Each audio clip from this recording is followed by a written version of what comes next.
Welcome. We're going to get started. I'm Roseann Hanson. Thank you for joining me. I see a lot of familiar faces, but if you're new to the Around the World series, this is the third in our third series. So we started with trees, then we went to, well, trees and plant or shrubs, and then we went to critters, and now we're doing rocks, fossils, and formations. So, as always, if you have something to ask me during the presentation, when I have everything running, I can't see the chat. It's too difficult. So please just turn on your mic and ask out loud. Or if I wander off the page or you didn't understand something, please just say it out loud. This is really fun and a great way to do it. So what I'm going to do is get started. I'm going to share my screen. I'm getting a few things moved around here. My little floaty talking head here. Welcome to Around the World in 80 Rocks, Fossils, and Formations. And today's South America. I'm Roseann Hanson. If you've just been meeting me for the first time, I'm been nature journaling for 40 years or so. Written 2 books on it, the subject, as well as becoming a naturalist, which is Master of Field Arts. And my husband and I started a magazine, Exploration Quarterly, which includes a lot of fun field arts things. Now, to recap for the program, we're going to talk about geology reminders. What is a rock? Y'all have seen, some of you have seen this before, but we want to remember rocks are made up of minerals. Minerals are made up of elements like such as iron, magnesium, calcium, silicon, etc. And then minerals become rocks through formation processes in the earth. And I love this quote. Think of minerals as the ingredients and rocks as the finished dish. And that was geologist artist Votia Hubble. And then, of course, we probably remember this. There are 3 rock types based on these processes, overarching major rock types: igneous, metamorphic, and sedimentary. And now for our funsy of the day, the adjective for metal is metallic, but not so for iron, which is ironic. I just had to throw that in. Okay. Now, we are starting out where? Ooh, one of the most beautiful gemstones in the world, the emerald. And emerald is beryl. And that is written out there in its formula. It is a cyclosilicate. These are rock-forming silicates, and they comprise 90% of the Earth's crust, these silicates, these rock-forming silicates. So the green in an emerald comes from chromium or also vanadium, but only chromium-based emeralds are recognized globally as a gemstone. There's some that come out of the US with chromium, but they're not recognized in other parts of the world as a precious gemstone. Very hard, 7.5 to 8 out of 10 on the Mohs scale. And Colombia, which is where we kind of landed, is one of the world's biggest producers, 50 to 95%, depending on the source that you see. There's this really cool story. Look it up. Look up the Bahia Emerald. This story, I can't go totally into it, but it's the largest emerald, big conglomerate rock, 840 pounds. It was stolen from a mine. It was sneaked out of the country in many years ago, like 20 years ago. It has maybe 79 pounds of emerald, 180,000 carats.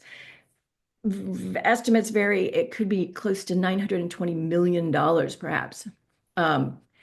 It's been locked up in Los Angeles. They caught the people who did it, and it's been locked up in Los Angeles police department for 20 years, and they just solved it and decided to send it back to Brazil. Anyway, that's a long story short, but very interesting. Look that up. I am now going to, nope, there. Go back. There we go. We're going to sketch our first, and feel free to choose whichever one you like there. If you want to practice doing cut gemstones, um, or the rough with the really beautiful crystal. I kind of like that one, so I think I'm going to do that. And I think I'm going to place mine on this part of the page. I will, come on, focus. This is being difficult, isn't it? There we go. Um, my phone is being difficult. I'm using the phone because I like the color better, but it's not focusing well, is it? So let's see if I can get it to focus. As I go, I'm going to just freeform it.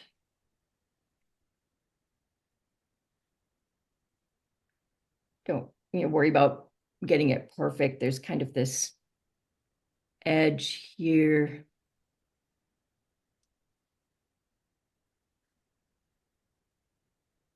Scrabbly that in. I can add lots of texture with the paint. Now, the emerald is embedded here.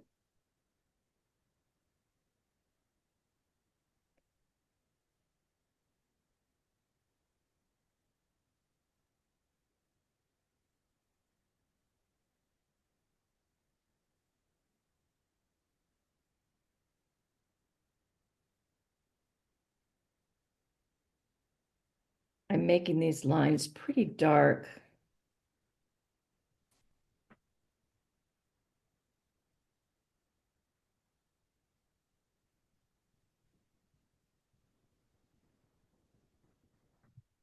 Like so.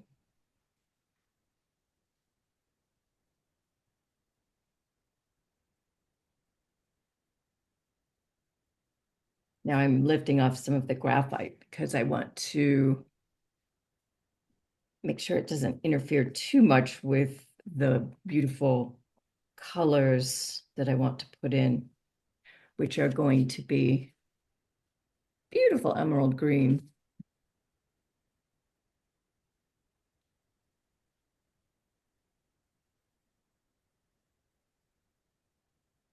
I think I got the table, that top is called a table, a little bit too tall.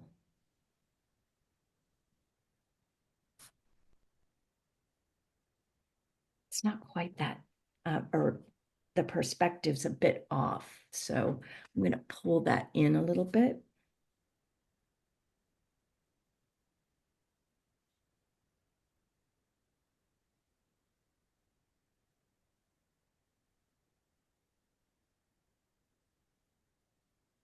It's okay to just play with things until you get it just the way you like it.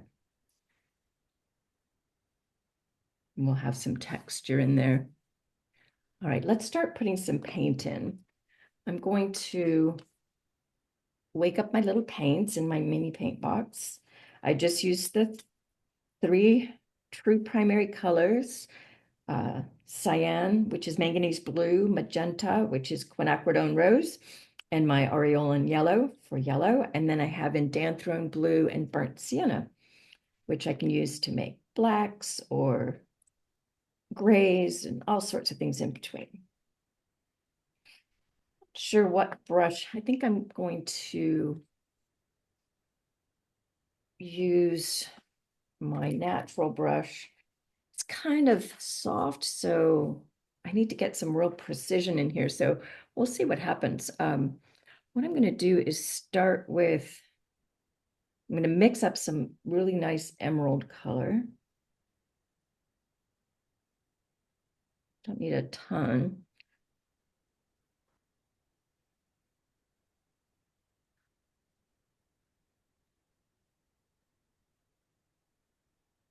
And this, to my eye, has a little tiny bit more on the blue end. All right. And now what I want to do is I'm going to make the front table a little darker than the top and the two sides to try to emphasize the shape. being careful to keep those sides nice and straight. And I'm going to, I'm making, it's actually pretty watery, and that's intentional because I want to drop in, oops,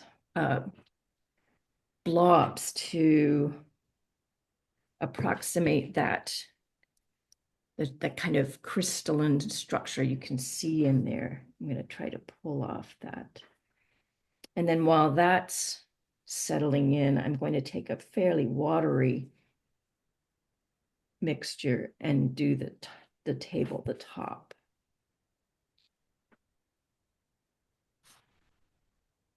And the key to showing those, that this is got these sharp crystal structure, is to keep the, gosh, I don't know why this is just being so obnoxious. Sorry about the focus. Let me see what I can do.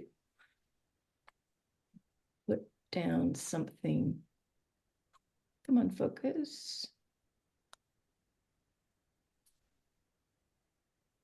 All right, I need to solve this. So give me a second here. Focus, focus. All right, there, nope. I think I might switch cameras, guys. So give me a minute. I'm going to attach my other overhead camera. All right, thank you for bearing with me on that. All right, let's get back to work. Lost a little time here. I'm going to now, with a fair amount of water, I'm going to darken this again, emphasizing those mottled tones. Can we split the screen to have the other picture Thank too? you. I forgot that it jumped. Yeah, Thank you, it's Roseann. just a matter of me repositioning it. It likes to start full screen. There we go. All right.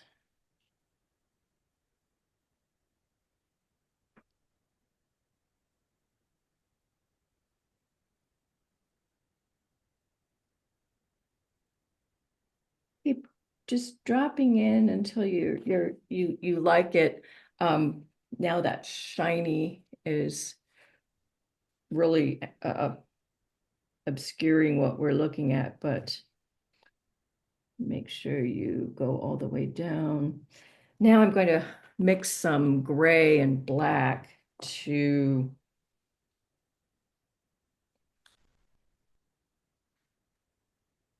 make the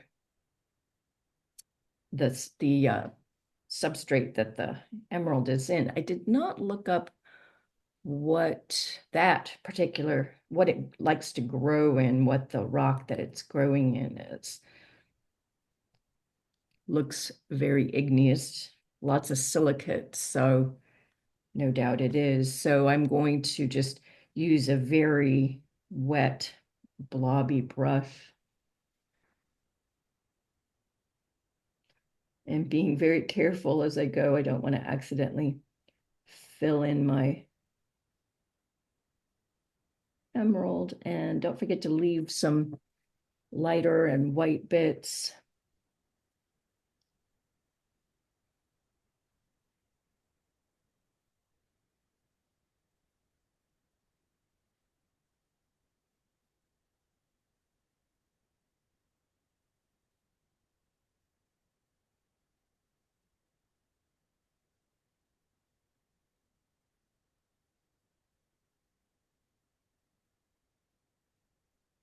Okay. Oh, gosh, I slipped on that.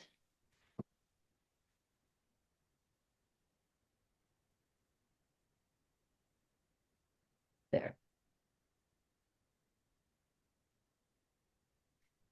I'm going to come back later and fix that edge. But you can, the nice thing about working with this mixture is it's very liftable, and I can give it a lot of good texture.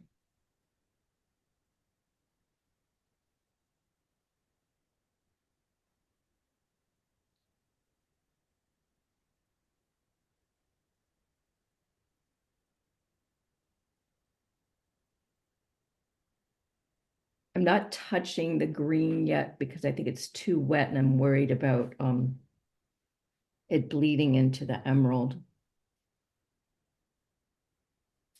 Let me just get this laid down and then write some of our data. And this is a good start on this rock. It's a lot darker on this side, and so I'll want to emphasize that. This kind of has that edge. See how you can do that. So I'll come back and fill that in. Right now, I want to write some of my data, and then I think that looks very blue. It's going to dry a little darker, but I kind of like that. And then I'll come back over and wash it over with a darker black to get some more detail. Whoops, I blurred down there. But let's zoom out a little bit. Sorry, this camera is not as easy to work with as the phone. So it's just not on a swivel. So this is an emerald, number 1.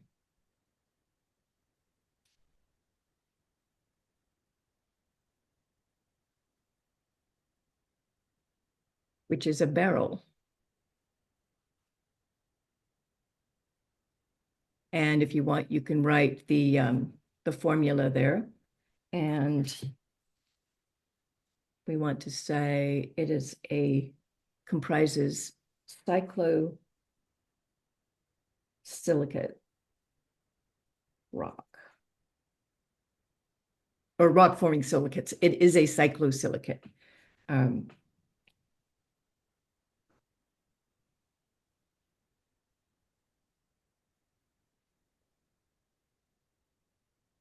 And you can see in the substrate that it's got the clear silicate crystals. And it is 7.5 to 8 on the Mohs scale. And Columbia has, what does it say? From 50 to 95% of world's emerald production.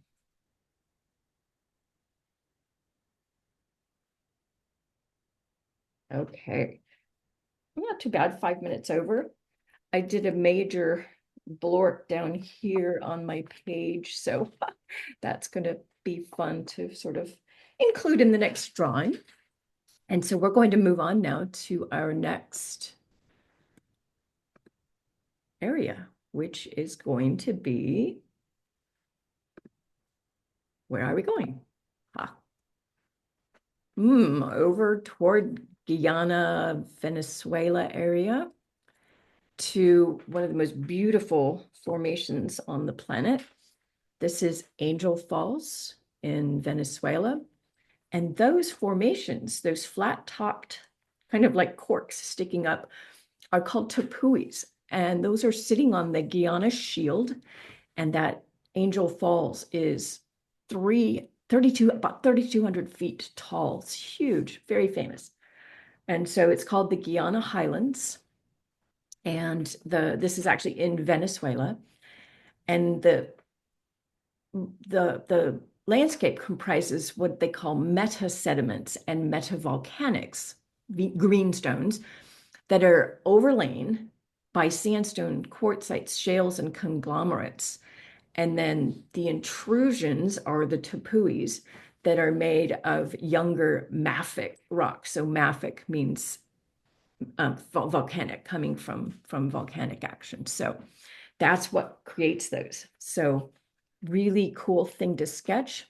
It's challenging to sketch. We're going to take a stab. What I would recommend we do is, let me get my pencil. I recommend that we, I'm going to turn on my, the reason I turn on my talking head is then I can monitor the video. If the Zoom quits, then I can see that it quit. I've had it like check out on me while I was sketching and I didn't know it. I'm actually going to create a little like an L-shaped container for this here. And then I'm going to draw my falls and the tepuis off of this. And I'm doing them pretty small because I want to get that. This is a landscape sketch. So I'm going to have to try really, really hard not to get obsessed on too many details, which is really hard. So right now I'm just doing shapes. So the falls shape is going to be like this. And it's going to come down. It's pretty faint. I don't know if you Oh can yes. longer. That's because I'm intentionally doing it faint until let me zoom in, until I'm happy with the proportions. And then so this is a paint blur from the other. Can you see that better now? Mac? Yes. Thank you. Okay. I'm changing it. See, I don't really like the, I think it needs to be just a little different. Um,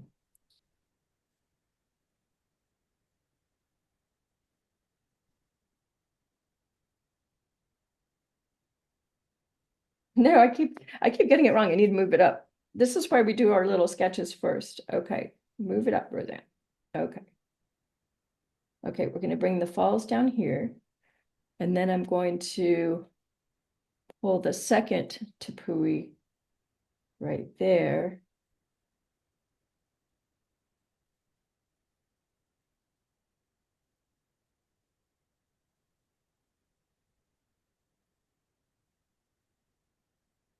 Funny, I'm struggling a little with the proportions there.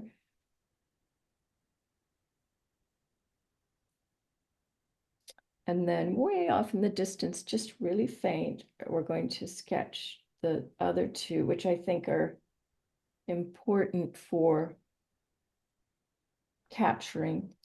Then here's what I wasn't liking. I'm going to get rid of this bottom here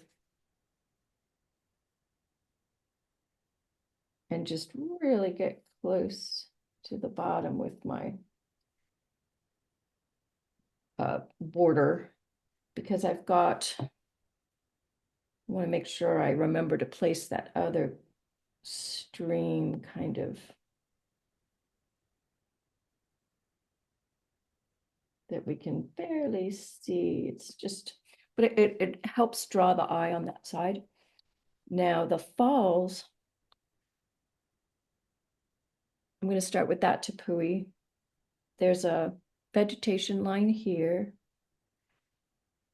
Then you've got rock here. A lot of this is going to come out. You're going to build it with the splashy watercolor. There's a hard, dark line we want to maintain here. Don't get too, like I said, it's going to be really easy to get into the weeds of detail here, but we don't want to do that. And you've got to just do some quick lines of texture. This is going to be filled with watercolor, so it's not really going to show. You've got a geologic feature here that shows through. You're going to want to mark.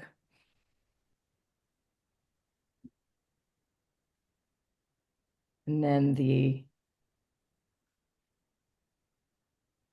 got these slopes come down. And you're going to want to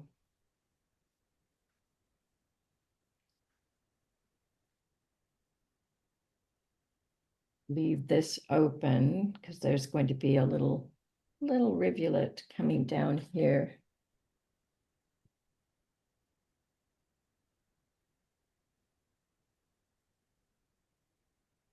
That we're going to try to leave. And then your far tepui, don't like, we really want even less detail. You've got some just get some lines in there for the geologic features, but it's going to be really vague. You don't want that to be a primary focus. And we'll use watercolor to bring that out. And you can, if you like, throw in the clouds. I'm not going to worry about that right now. I'm going to focus on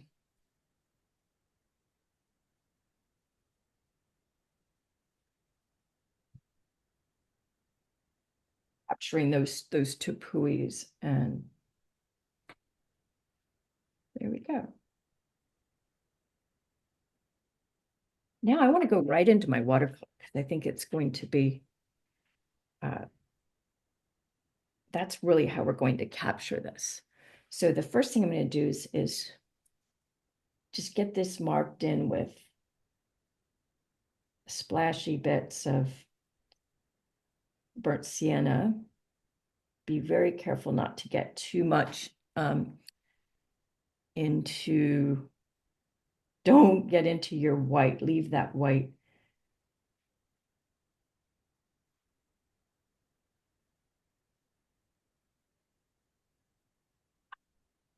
Okay.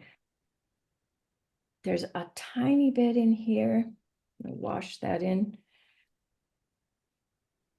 And I'll be putting lots of darks over this, but let's get some greens going here.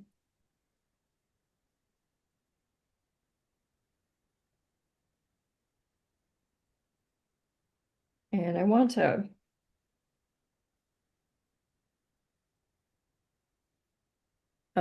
brighter green for this part.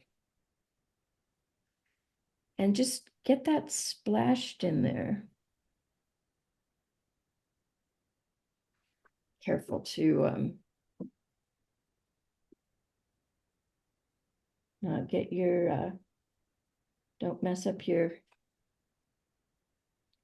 water. And I'm leaving this like a frame at the bottom.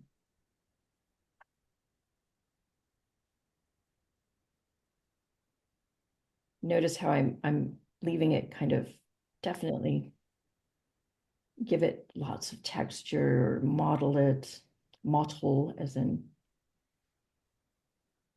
M-O-T-T-L-E. Go ahead and pull that out. Let it dry so you have a little bit of a hard edge.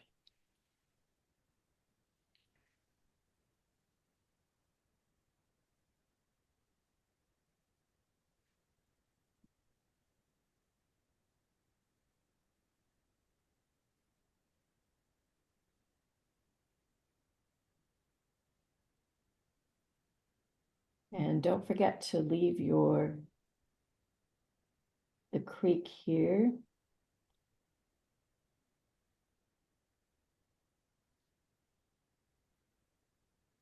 It all looks really messy right now, but that's okay. I'm going to make this a little bit lighter in color, lighter in tone shade. You know, it's waterier, but I'm slowly adding darker blue to flatten that out, make it look a little bit farther away. Just slightly different.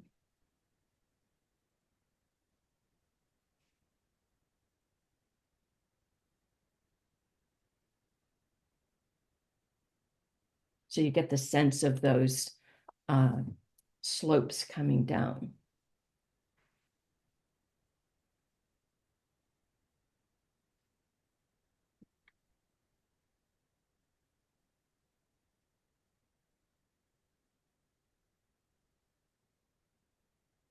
Okay, let's see.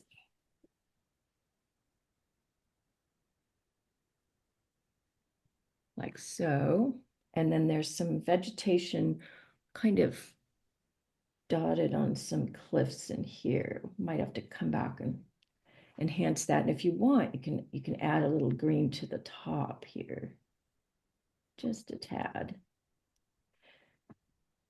And then the far back, I'm going to go, I can show you here. I'm adding quite a bit of blue because I want kind of a flat color, even though in there it looks really emerald green.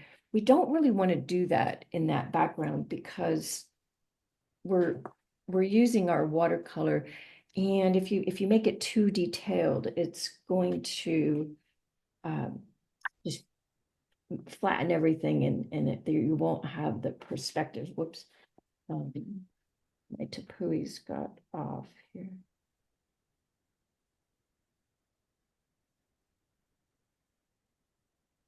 So flatter color, dull, darker blue so that it's clear. I'm doing a little bit of dry brush on purpose because I can go in and now throw in a little more, just a tiny bit of green. Oops, that's too green. Let's hit that with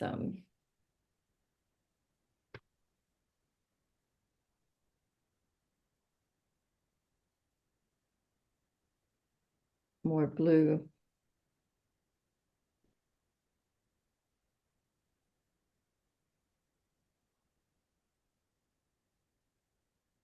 I like this in Danthrone because you can really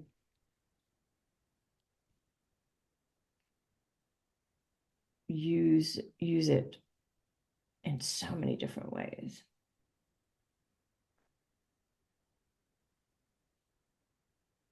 All right.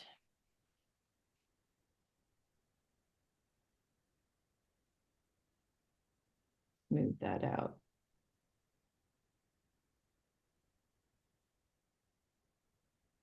And now finally, where are we? Oh, gonna move on soon, but I'm gonna show you what I'm doing with the darks on the cliffs here.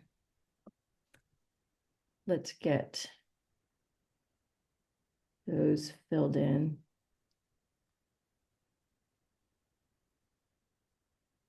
And I really want to get next to the water.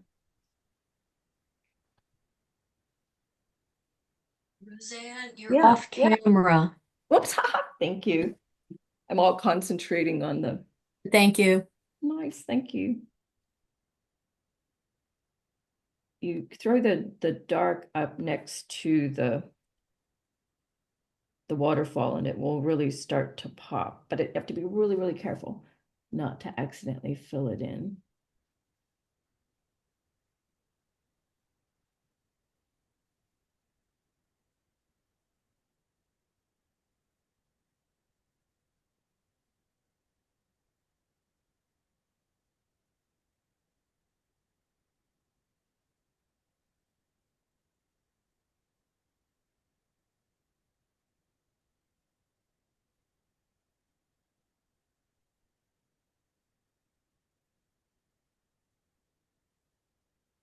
And what I love about burnt sienna and indanthrone is you can really move it around.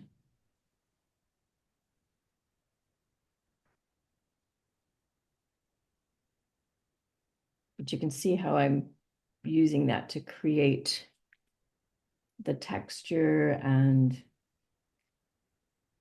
throwing in some more burnt sienna just in stripes. So you can play with that quite a bit.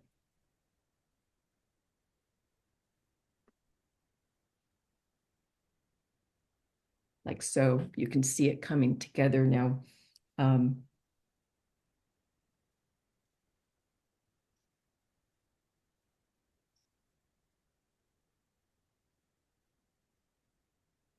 We'll work on detailing the creek, a creek, it's a major river.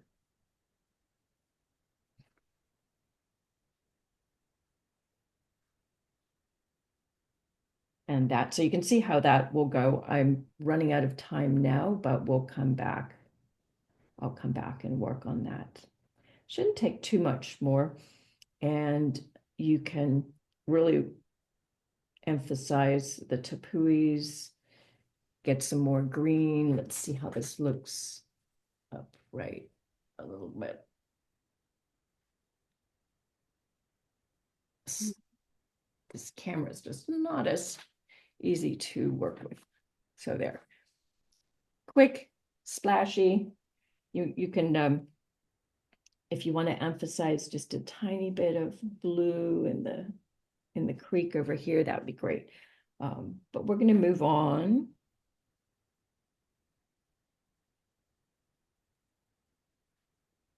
Being sure to leave white. And then I can darken, get some really, really dark green in here and pull this out. All right.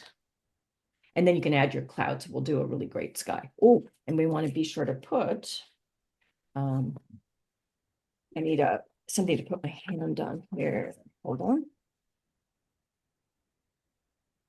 All right. I want to write on here, but I don't want to splooch it up. So I just got a scrap paper. So this is number 2. This is, let's be sure to get our tepuis.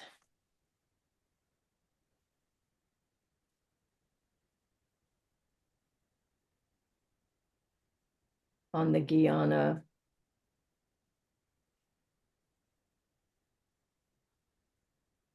shield. Angel Falls.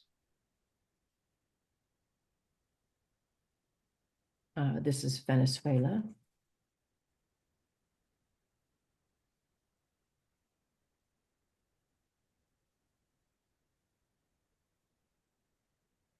Right, and we can add in our details later. But we're going to move on because we've got 6 more to do.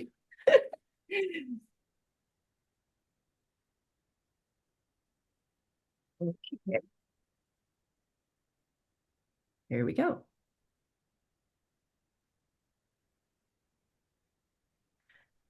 We are heading down toward Peru, into Peru, kind of at the border. And we've got an incredible landscape here. This is something I thought, no, this is a doctored photograph. But a friend of mine took that photo, so I don't think it's that far off. And this is what the whole landscape looks like. So those colors are definitely real. I think that main picture is a doctored, but it's close. It is in Vinicunca, Peru. It is the Montaña Arco Iris, or Rainbow Mountain. And it's very, very tall here, 16,000 and a half or 500 feet. And those colors come from really distinct geologic features, minerals. So the pink and the red are ultrasols with iron oxides, obviously that really reddish and pink. The white is a quartzose, sandstone, and marls have a lot of calcium carbonate. The green are called phylites, and they're clays that are rich in ferromagnesium. And the browns are magnesium from the quaternary, they're quite old, and the yellow are sandstones rich in sulfurous minerals. So let's give a stab at that one. I'm going to move things around on the desk because our little camera is uh, bear with me. Whoa.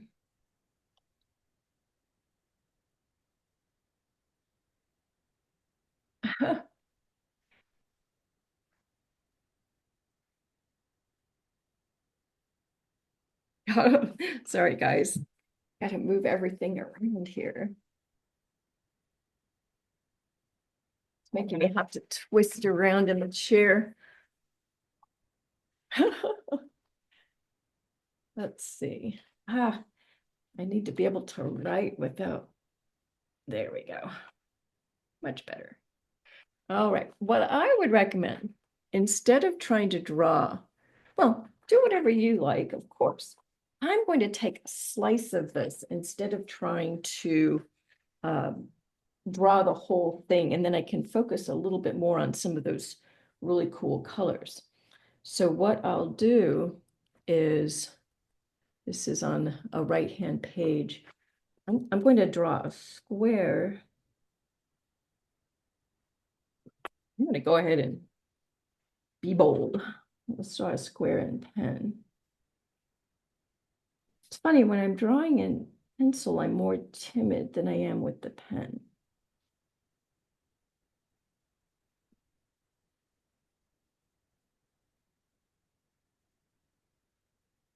And this gives me something to work with in terms of just let's focus on the subject. I'm going to do, if I'm going to do pull in right in here so I can show the people, but get some detail in these really cool cliffs.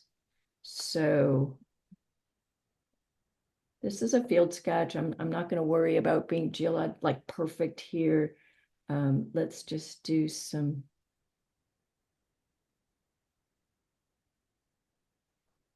Oh, it's not showing hardly at all. Goodness.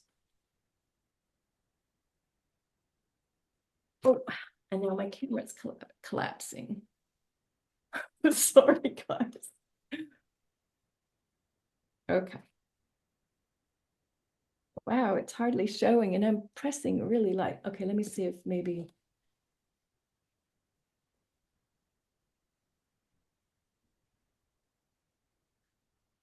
Oh, goodness. Boy, this is just crazy, isn't it? I'm going to turn off this light, see what happens. That's a little better.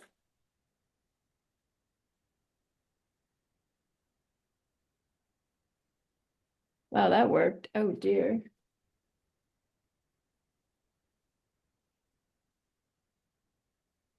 We're having technical difficulties today.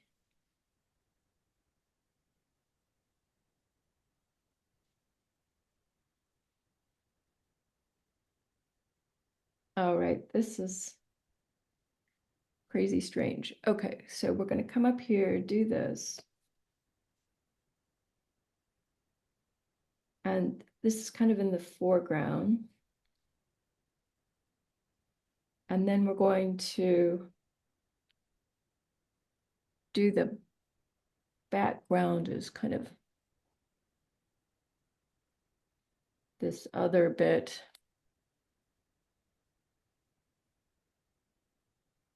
Comes down like that, and then we'll show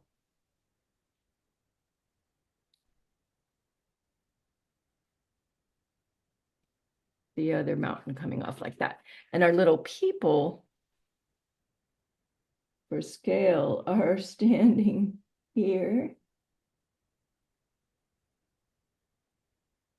And then I can focus on drawing those slabs and coloring those. That's not perfect. I'm not doing an exact, don't count them. We're going to capture the essence of this really cool geology.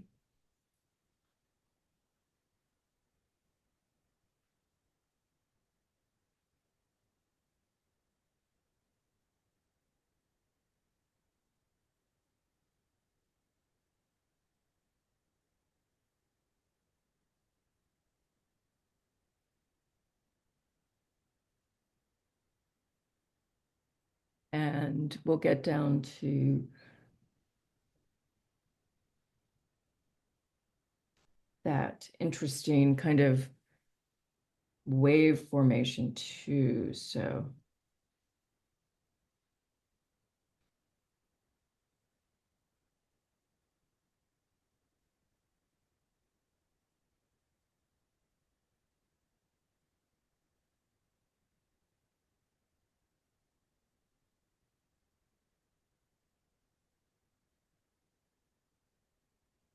and some turquoise going up there like that. And then in the background, don't get too detailed because you want to emphasize this foreground more. So with the spiky peaks here, we'll just show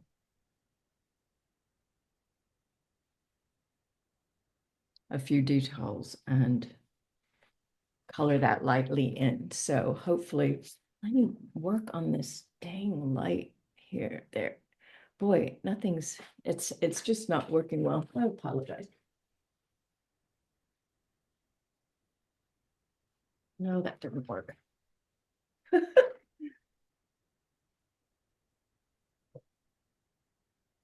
Let's see what happens when I start color. Color is going to be fun. The trouble is the light is good for you guys' exposure, but I'm not seeing very well my own lighting here for mixing colors. It's really, really poor quality. So we'll see what happens here. I might need to go back to trying the dumb iPhone. So I'm just not loving this here. We'll see what happens.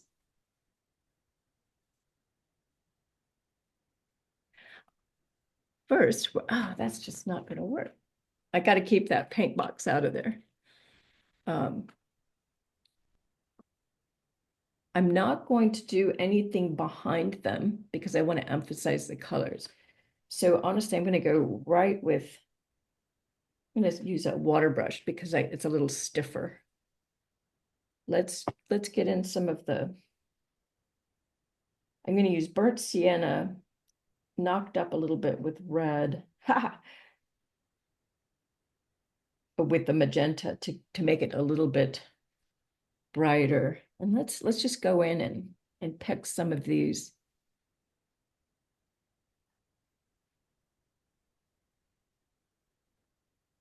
So this is the iron heavy soils, the pinks and the reds.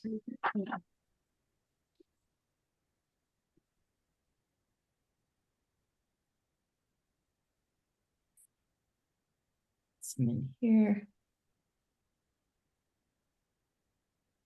It's going to be bright. Oh, someone's not muted, and I think you might be talking to yourself so we can hear you. So everybody check your mute in case you say something you don't want us to hear.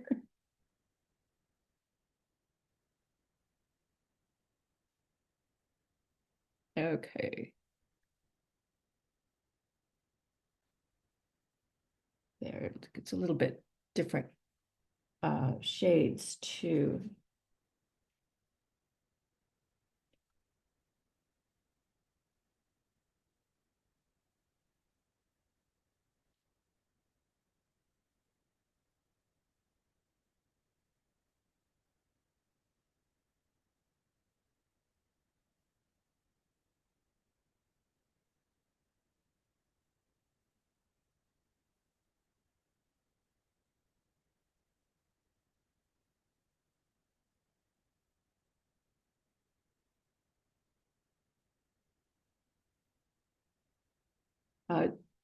Probably a good idea to go fairly light on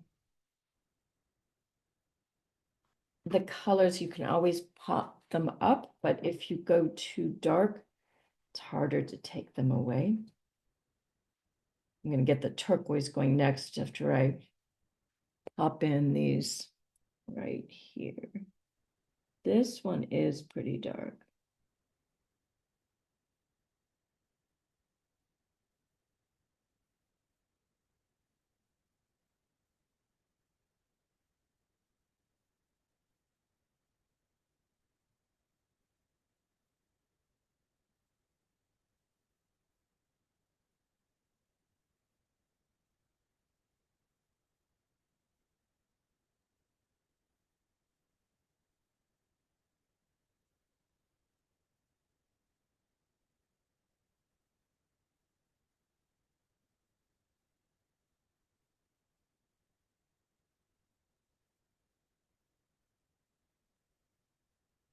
All right, let's make that turquoise.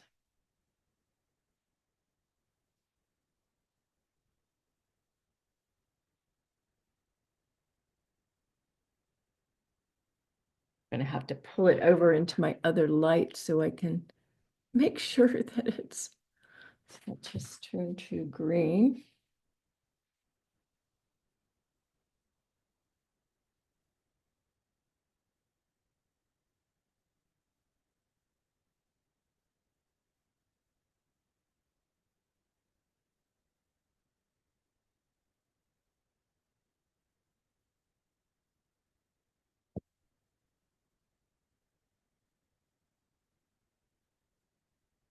All right, let's see how this looks.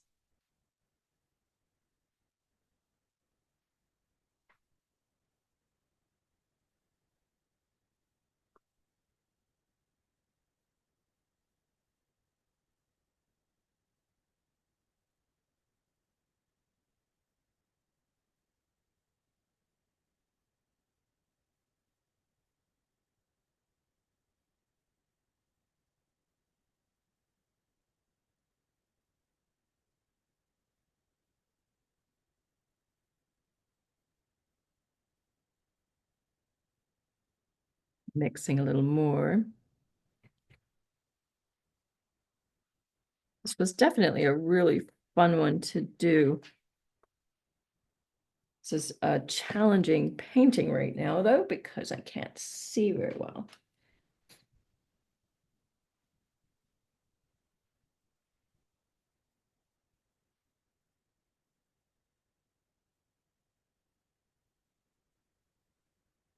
Throw in some more of these fun turquoise stripes.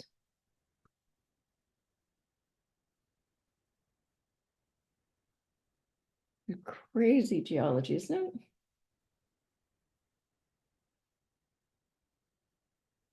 When we were in Peru, I didn't know about this, so we didn't head up there. This is apparently being threatened by a mining project as well. So the tour operators are all up in arms trying to get this stopped. The mine, that is. As you can imagine, these are all very valuable minerals. A lot of copper and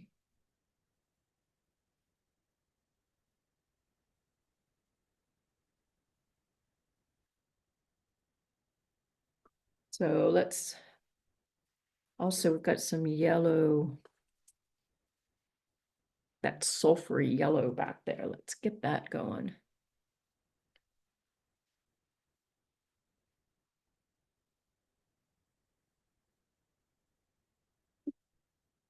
Turned more green, didn't it?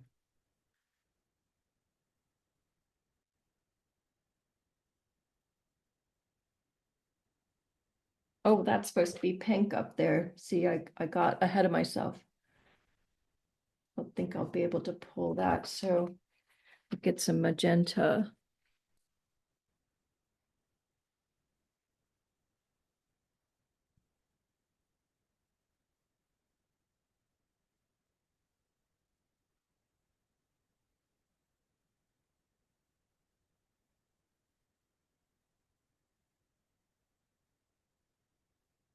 And a bit of turquoise in there too.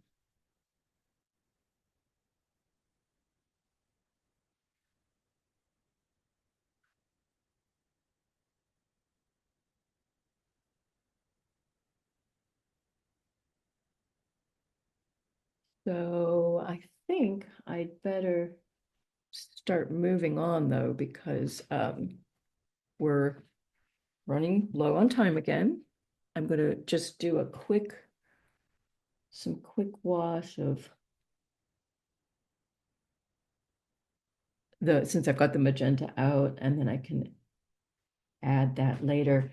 I think I made these too dark because so now it's going to, they're in the foreground instead of in the background. I wanted this to kind of pop more, but that's okay.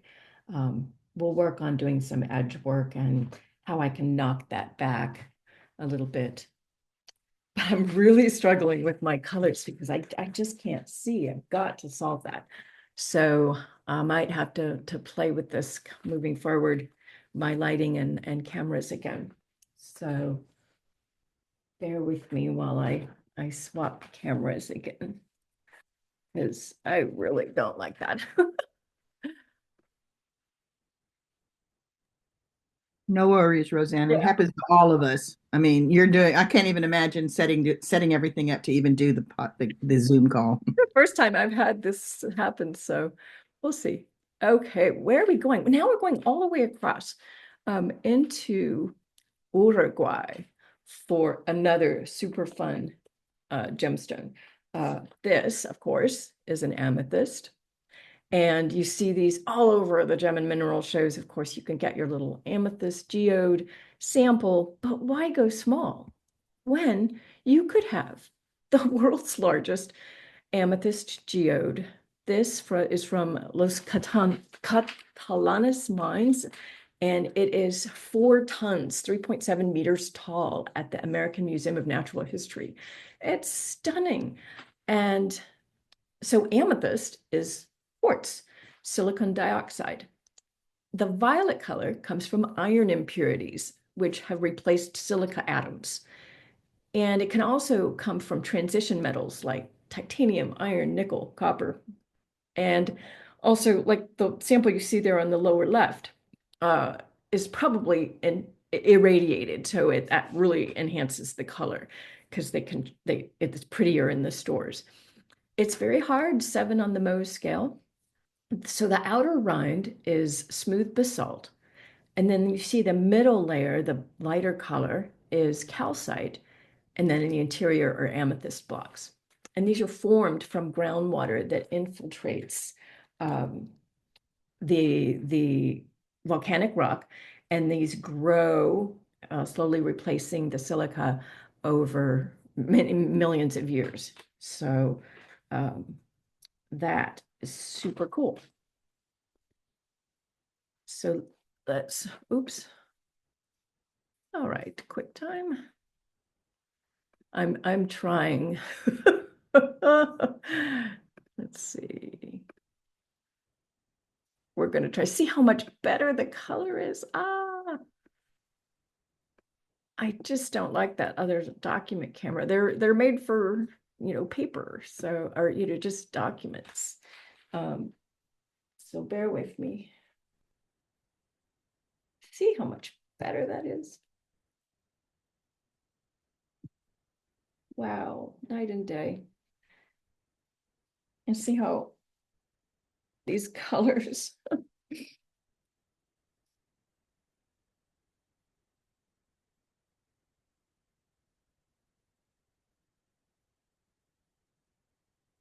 They're a little off because I just couldn't see them without the right light. So I want to quick write. This is, I'm gonna have to go back to get the proper name. It's Rainbow Mountain. And then we'll get the colors, what the different minerals are. But this is, we're going to sketch this. I'm gonna sketch the giant one because I think it's super fun. Feel free to sketch if you want to do the sparkly interior, or just zoom in and do just a sample of an emerald, excuse me, an amethyst crystal, or if you could do both. I'm going to do that I'm going to put the giant one here, just freeform. Not too big, because I need room to write here. So I will make my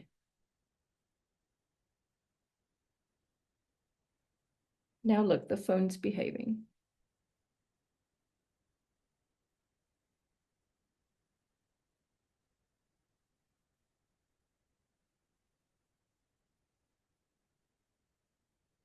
So you want to show the rind as well?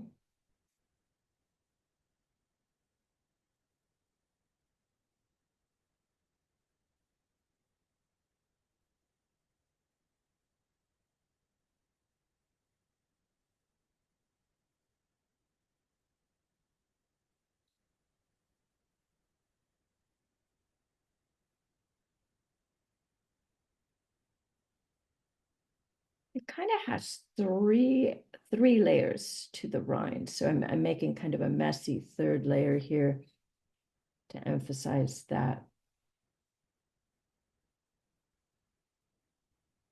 And then you can sort of see the outer rind here.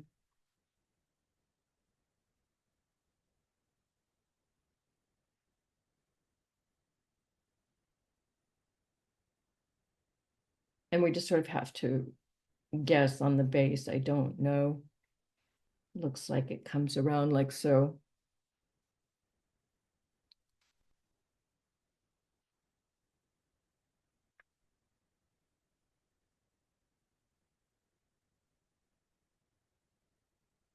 And we'll use paint to get some of this texture in here. Looks like brain matter, kind of the surface of a brain. And what we want to also do is indicate some of these dark areas. So just kind of free form it.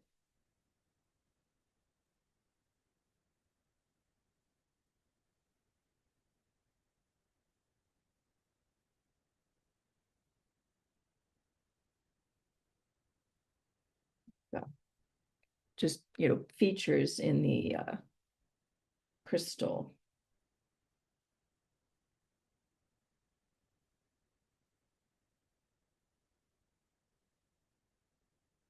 And we can add more with paint as well. I'm going to turn my talking head back on so I can monitor, make sure I'm not falling off.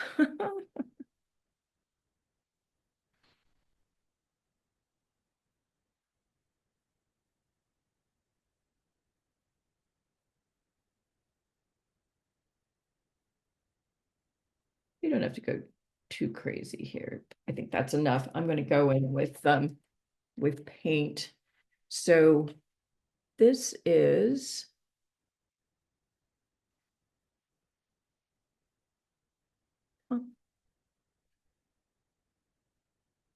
amethyst.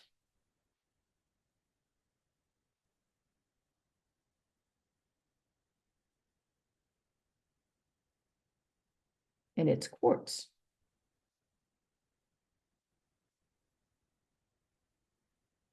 Or silicon. There's that silicon again. Dioxide. Remember, that's SiO2.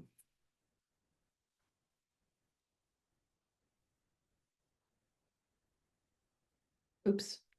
There we go.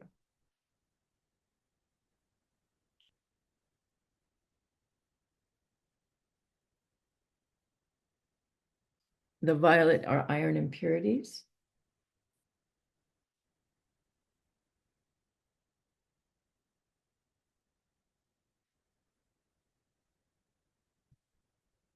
That replace the atoms.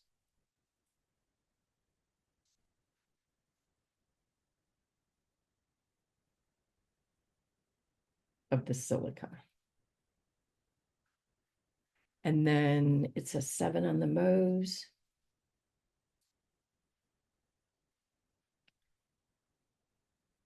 And it's basalt rind, I'll call it, with calcite. And then amethyst.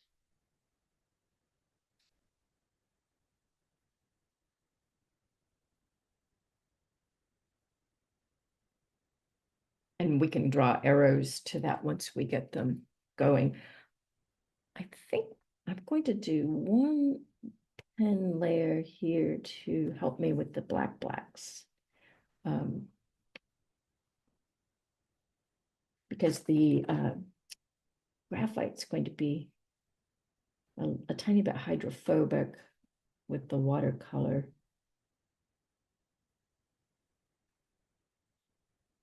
And you see how there's a really strong edge. It's partly the lighting, of course, the lighting on the amethyst, but that'll help me a little bit. Okay. I'm going to start with a wash of amethyst color in fairly light, and then I'm going to mix it up so that there's a really very mottled. You'll see I'm going to make a big pool of amethyst color, but it's not going to be well mixed. I'm going to have lots of variation.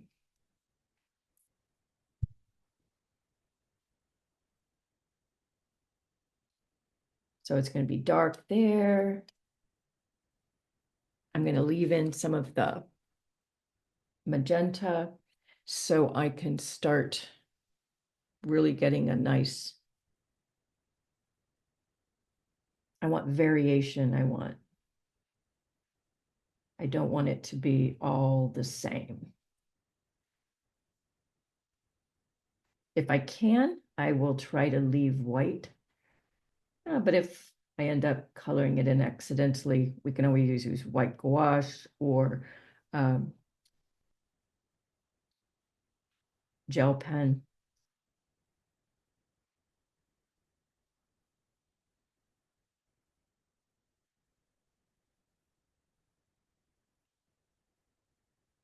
This is drying really fast, so I'm having to move pretty quickly. It's so dry here in Arizona.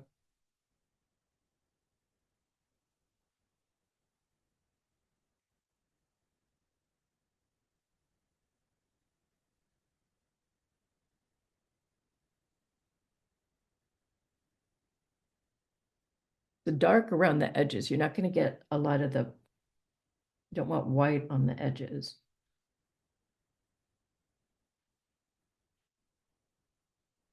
The white's going to come from highlights,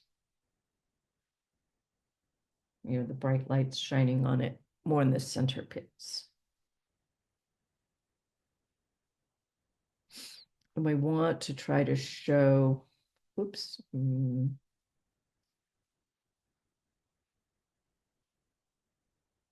that it's got shape, that it's concave.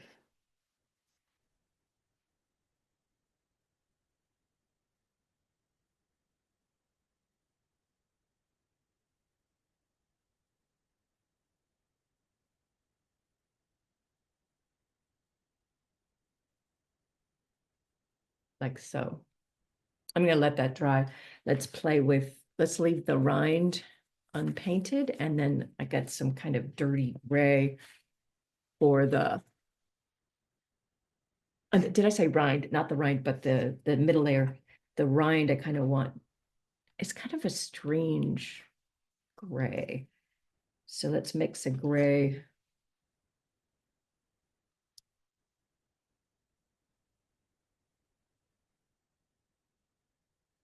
There was still some pink in my brush, so that's not gray enough. Start over.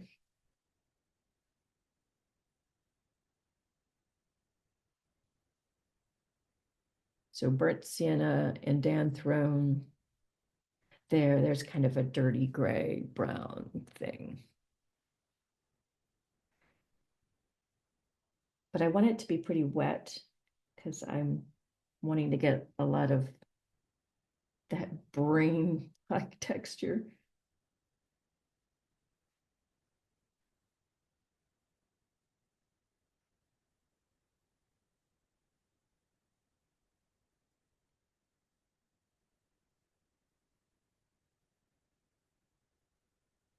Yeah, that's working.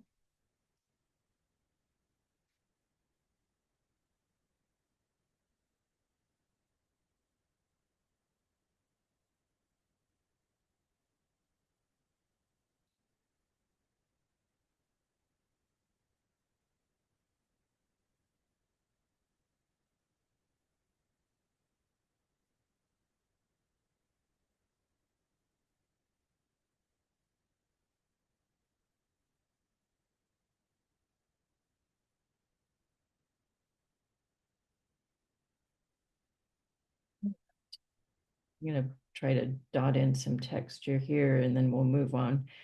You see I'm using the gray to the dark that I just did for the kind of a shadow.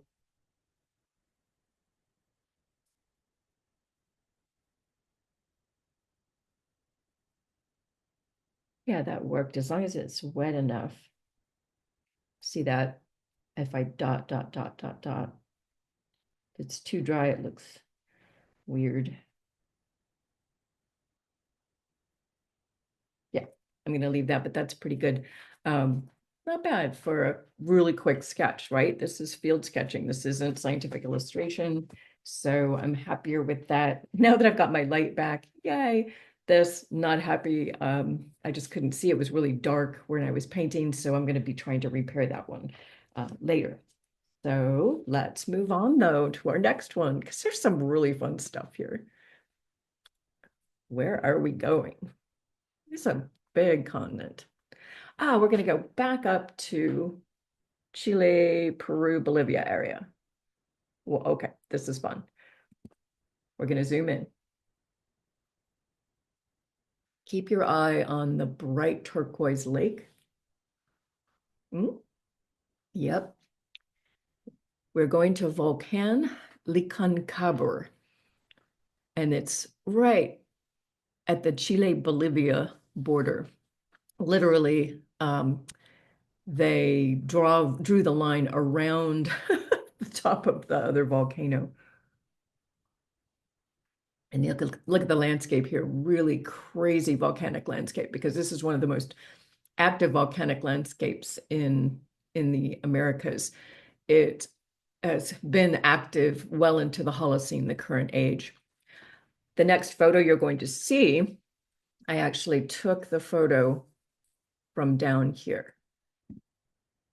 So we are standing where I was pointing, looking back up to Licancabur. There's the other volcano peaking, and the lake is on the other side.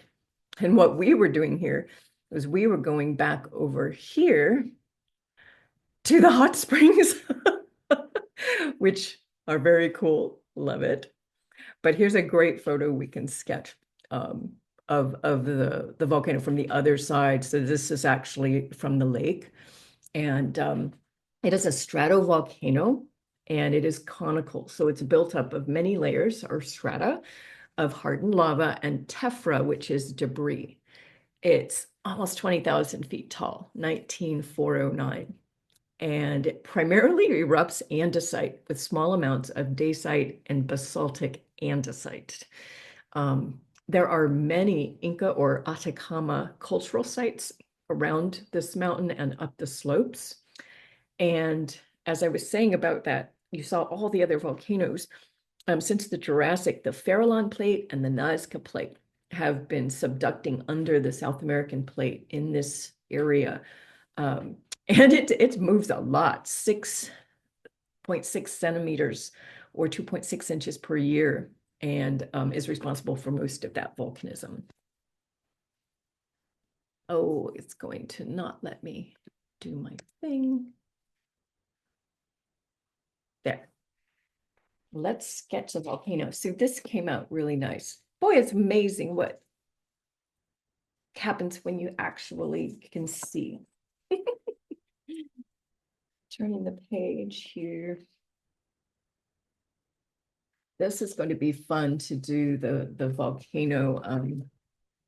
I really, this is a lot easier than doing some other landscapes. So let's have fun with this one. Oop.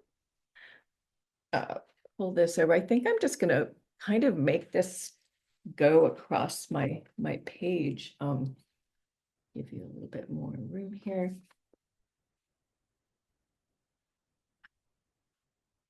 It's like the volcano that you would draw as a kid. I'm going to start like so.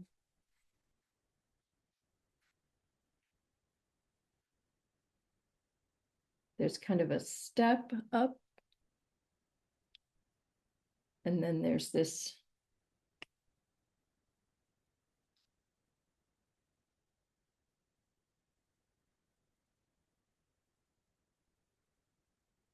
There's a slope that comes down like so. I wanted to capture that.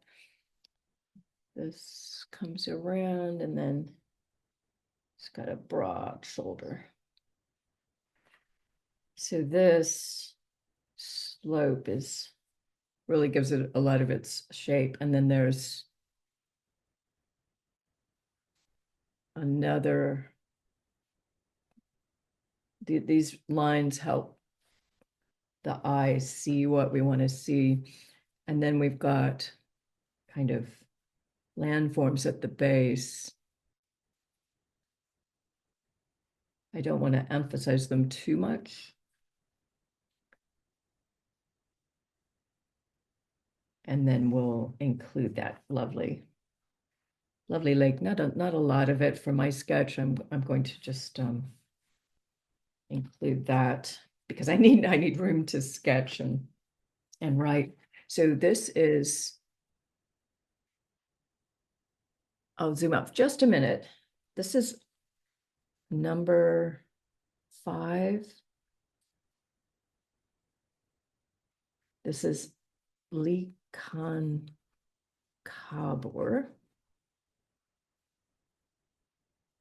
And it is a stratovolcano. I think this is our first volcano.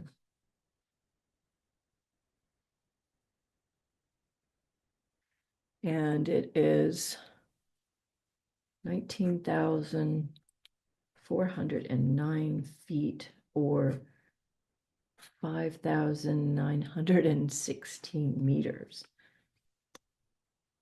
And it's been active in the Holocene.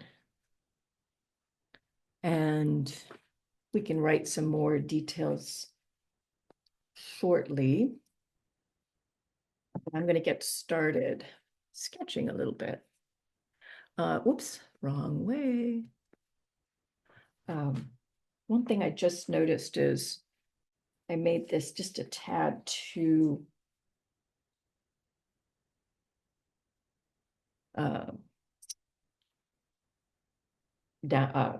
steep there. Now I want to make sure I reserve plenty of the snow. And so one thing I'll do, I want some hard edges, but not too hard. I'm going to get this damp, but not too damp.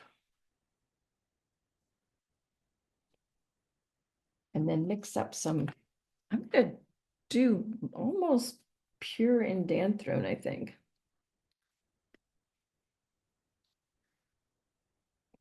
Perfect color. Maybe throw in a tiny bit of the burnt sienna to darken it.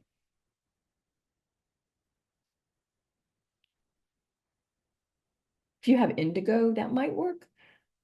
Not sure. Okay, now I'm going to be careful not to get, not to fill in my snow. But if I do, I can add it back with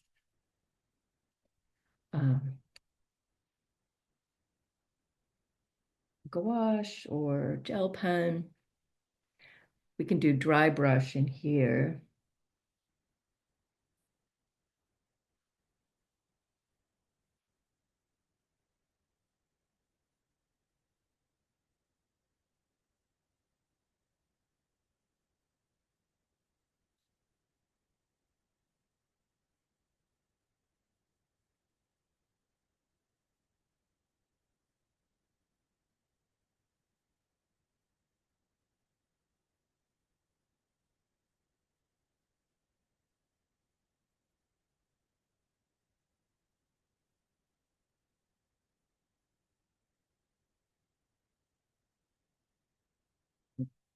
try doing some dry brush.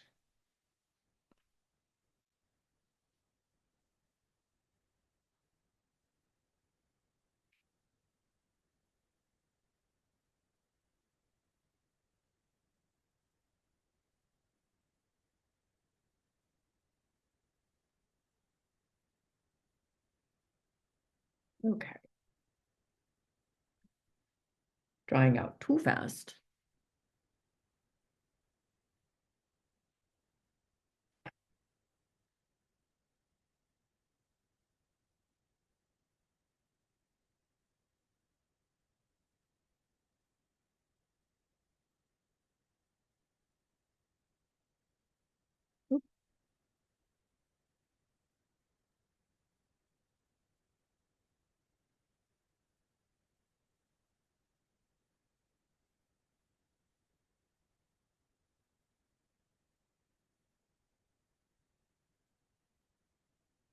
What, anyone trying indigo?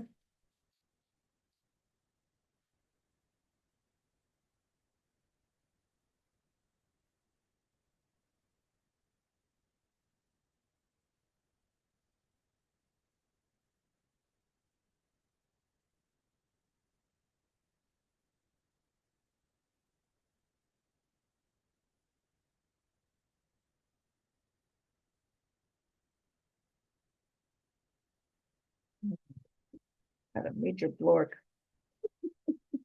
That's the trouble with putting my my paint on the thing. Okay. And I want some brown in here. I should find something to put over that so it doesn't do that. Okay.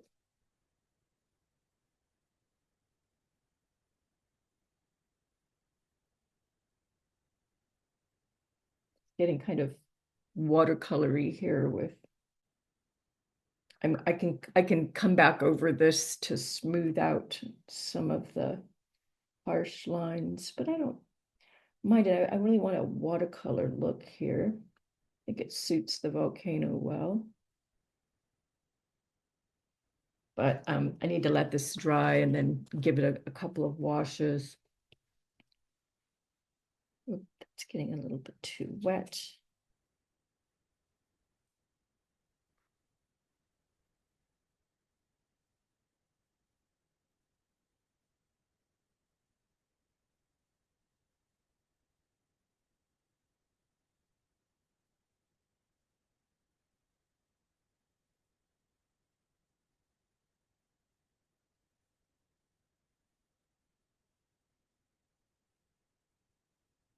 So we can repair that strange,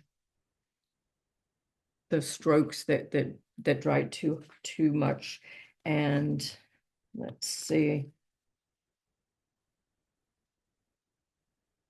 I'm going to just throw in a splash of that gorgeous color.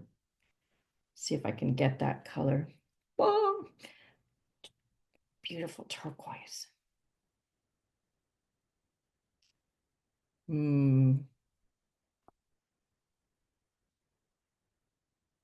And it really is that color.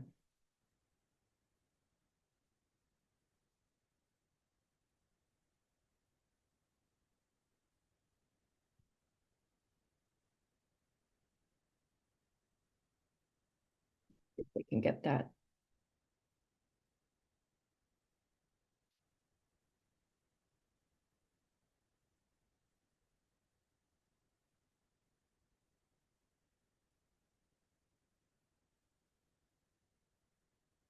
Nice. All right, let's leave that. Oh dear, that's funny. Because we're moving on.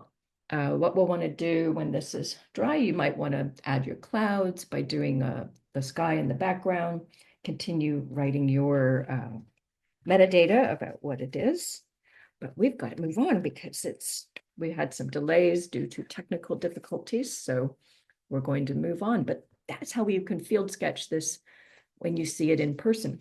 I'll come back with more dry brush and add a little more detail of the really, really the blue with very, very little water, and we'll fill that in. But I think I'm happy with that so far because we've got to move on. But we're not going very far, just toward the coast between that volcanic area and the coast, because it was discovered along this 75-kilometer area, all of these glass-like rocks that when magnified, so that little dot right there is this, it's got whorls of melted minerals in it, silica, we thought, but it turns out, here's the site here, our volcanoes are back here. Here are the sites of these rocks, and this is what the fields look like. So where did these come from? They are called badleites. I hope I'm saying that right, badleites. And they came or were created when a comet entered the atmosphere, and the airbursts that were created not too far off the surface of the earth resulted in intense heat, 3,000 degrees Fahrenheit, and all these glass like rocks, which are actually zircon dioxide. Zircons are thermally decomposed, and that's when they become badlites, when they melt at these high temperatures.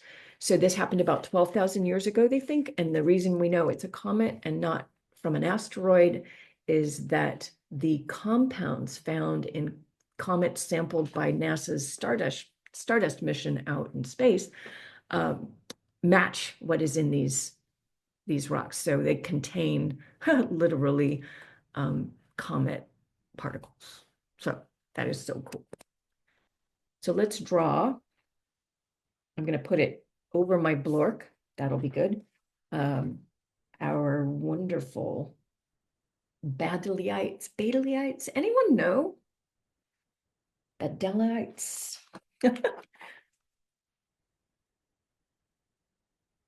So you can draw, the glassy like zircons, rocks, and then work on doing a blowout to show the folded and melted glass. And it is a glass. So I'm just going to do a free form. Don't worry, they're all different, so it doesn't have to match. I'm going to make mine so it covers up my blork.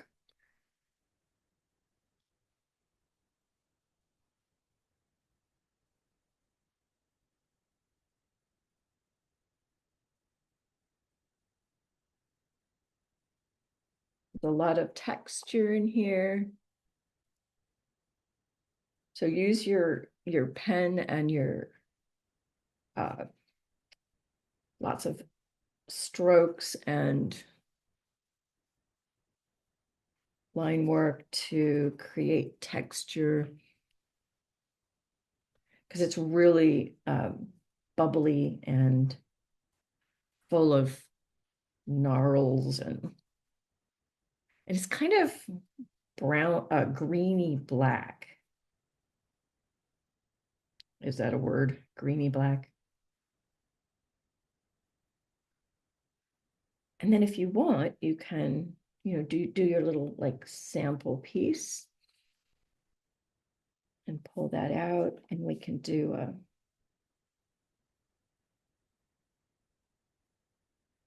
a circle blowout. And then we've got, what you want to show are kind of these folds, kind of literally like a glass blower would do.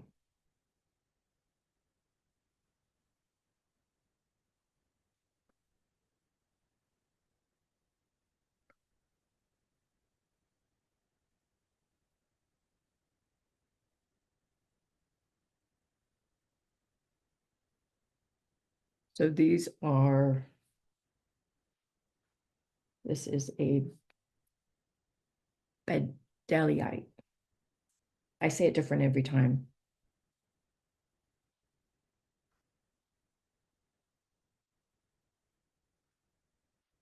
and it's zirconium dioxide.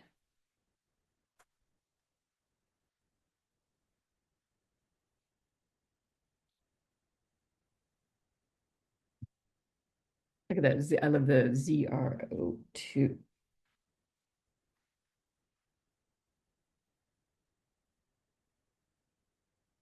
So we want some, I'll start with the bright green. Cover that up so I don't kill it.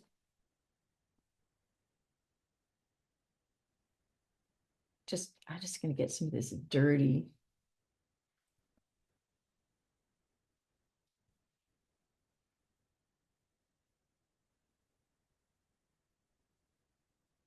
There. Let's get that kind of bright, cool color going. Leave it a little mottled, like so.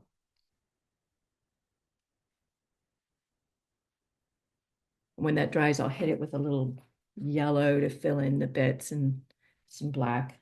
Now I need some dirty kind of,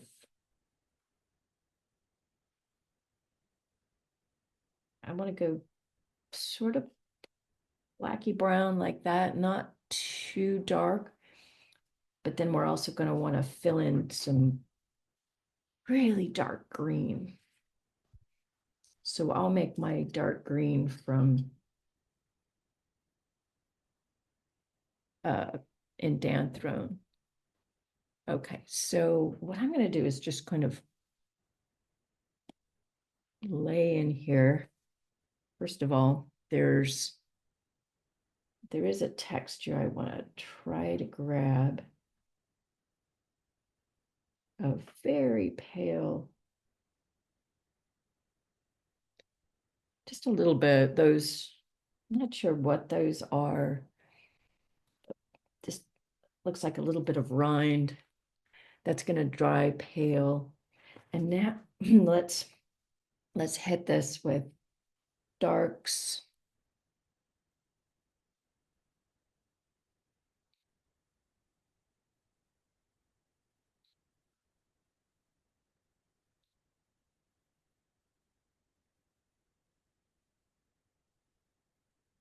Just get some good texture. Grab some of that green, start blobbing that in.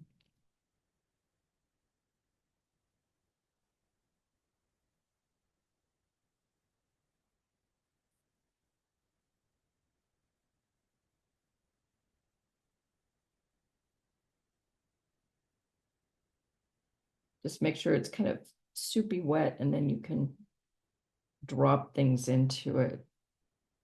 Let's get some more dark green.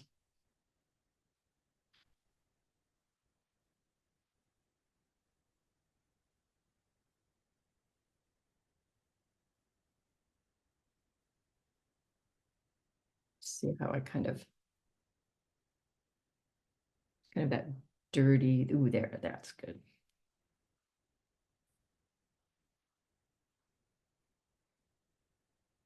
Yeah, I like that. That looks good. I mean, I'll let that dry. Let's see what happens if I hit this with a little bit more of the kind of yellow to, I'm going to use the yellow to draw like the uh, folds.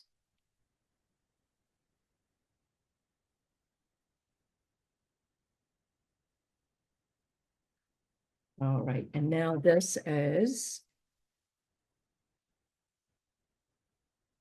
these are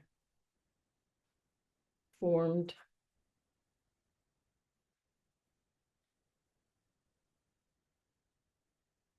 of thermally decomposed. It seems like the wrong word because it's such a violent action. So at about 3,000 plus degrees Fahrenheit during a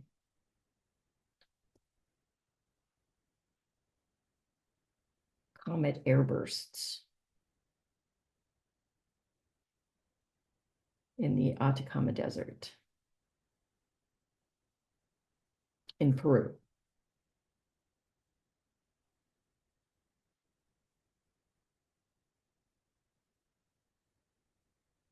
This happened about 12,000 years ago.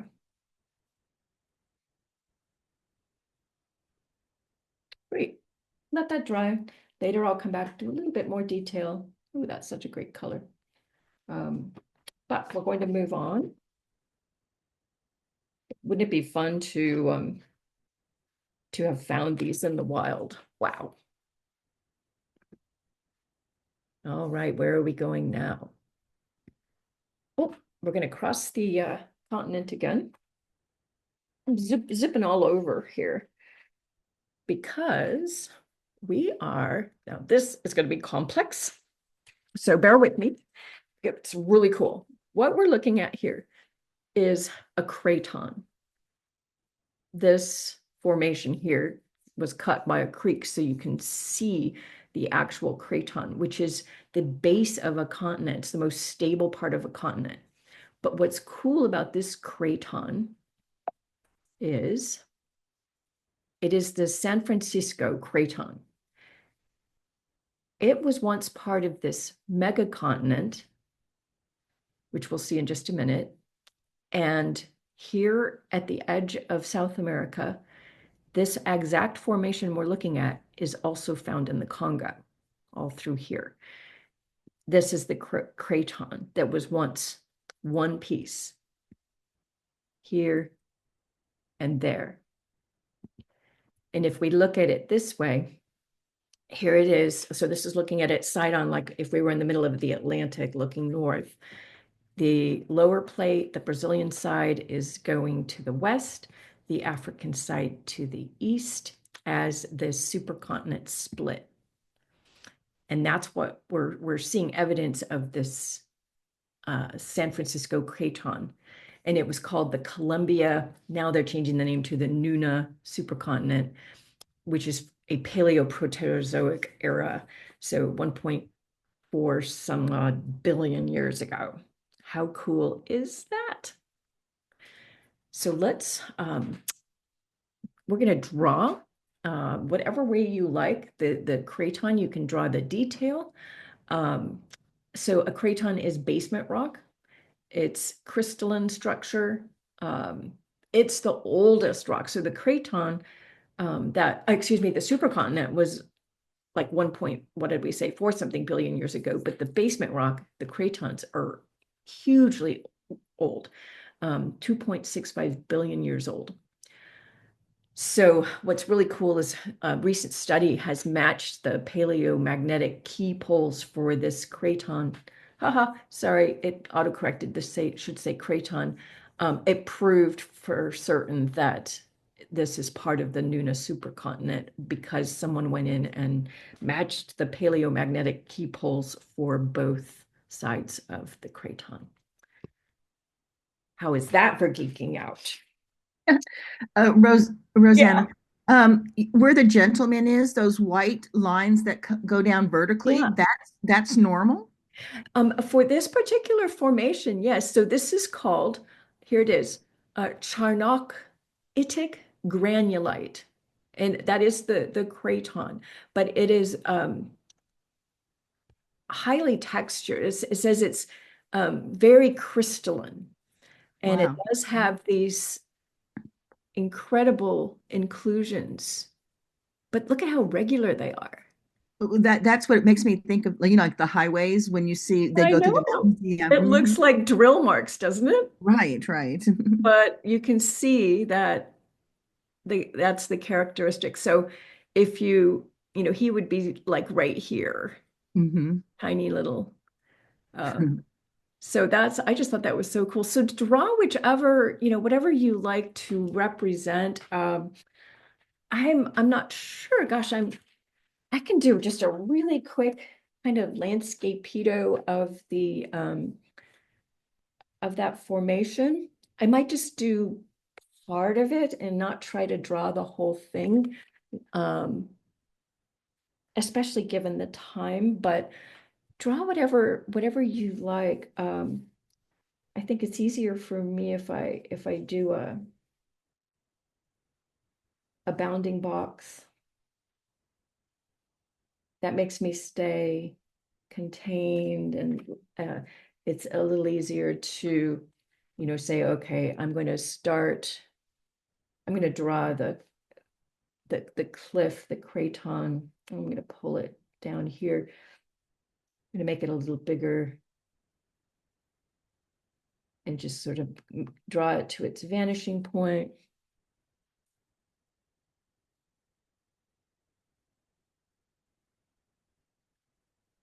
So that I can then draw those incredible features like that. The inclusions, I think they are, maybe.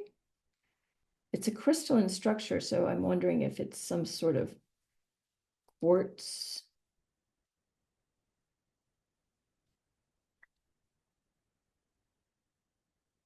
And draw we'll hit the trees and the landscape with the watercolor. And then I can just do a little bit here showing, that this is a creek.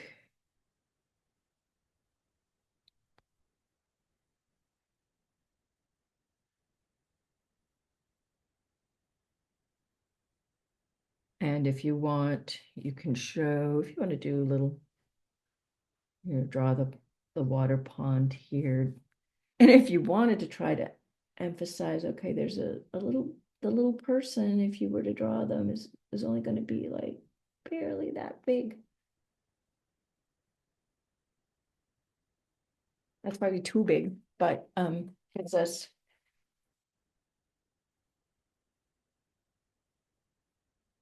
a little bit of scale.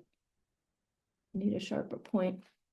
And that's, I think we can color that in and give it plenty of notes. So this is the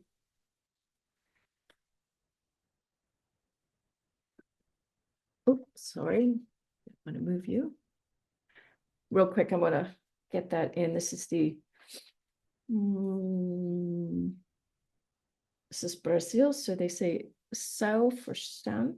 Oops. Yeah.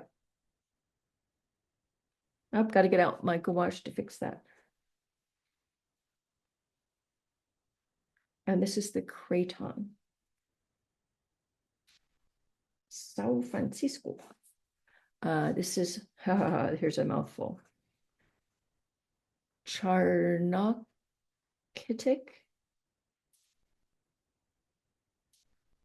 granulite.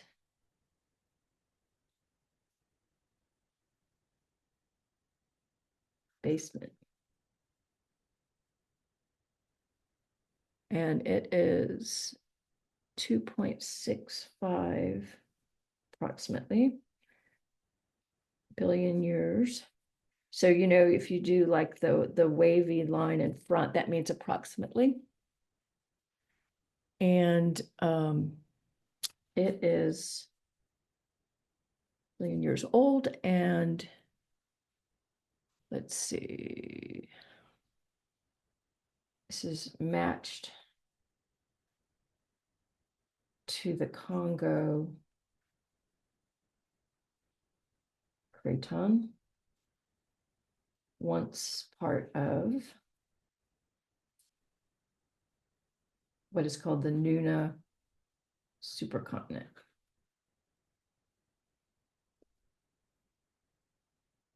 Cool.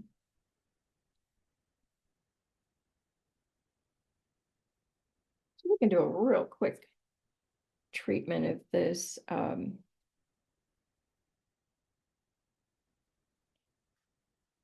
Get my little shield here.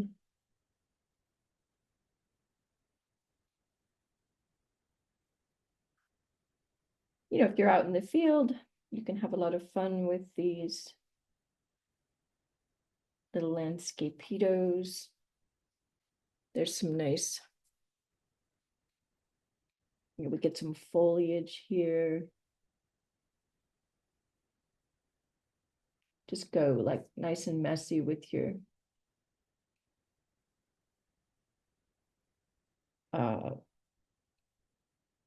brush. I'm gonna get very dark at the base.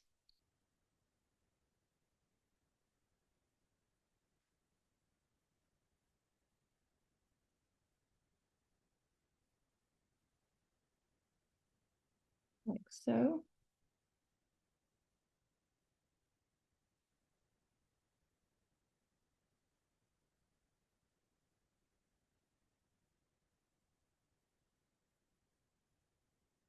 And then we'll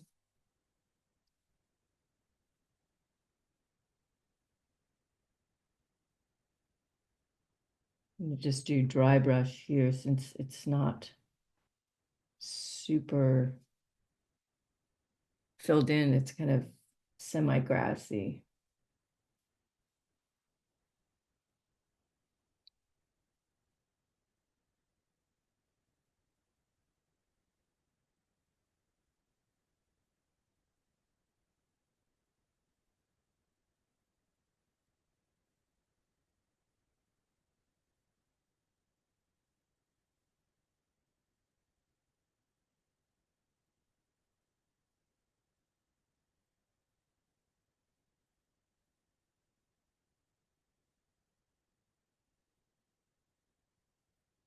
And now we just need a kind of our gray.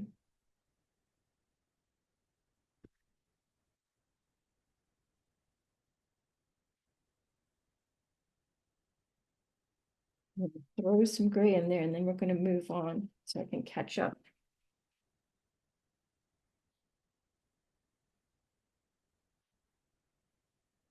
There we go. I'm doing just stripes for now in a light gray. So I'll be coming back with the dark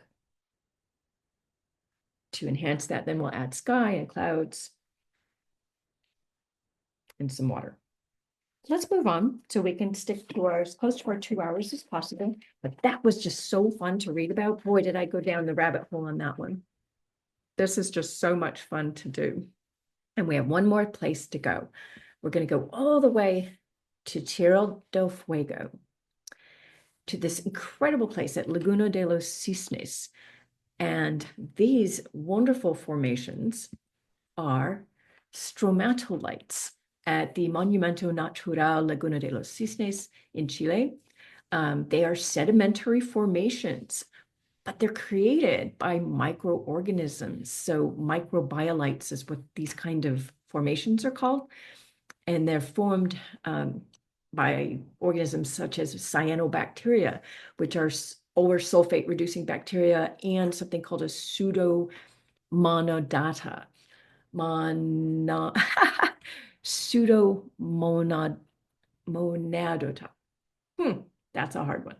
So these creatures secrete adhesive compounds that cements the sand and other rocky materials to form microbial mats that layer and grow over time into lamination. It's called, in geologic terms, it's called lamination. So layers, microbial mats. I've seen microbial mats in a creek in Utah with this incredible lot of sulfate reducing bacteria. And so you can imagine over time how these create, and then they weather away to these stromatolites. So let's draw our final fun little stromatolites. And we can just go real freeform here. You can draw the whole landscape. You can do just one. I'm going to just kind of do the big one on the right. So make sure it's nice and nubbly. There's kind of a bump and then looks like a person in a robe here, and then There's actually one in front of it. Are those in a tidal area that would have water come up to them again, or is it dry there now? That's a good question. No, these do not appear to have anything washing them away. From what I could see. You can see though that water does form around them. So that's a good question, but I don't think they're washed by ocean. This is a lake, it's a lagoon. And then I think it's kind of fun to maybe we'll do one behind it so that we can show how they have that same coloring, which looks like it's got some iron going on. In fact, let's mark that kind of zone where the coloring is.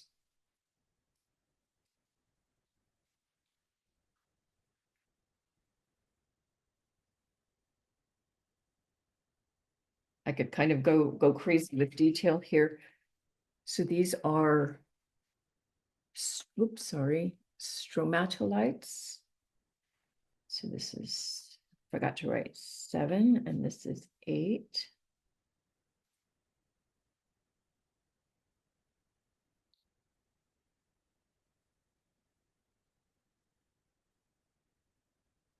And they are sedimentary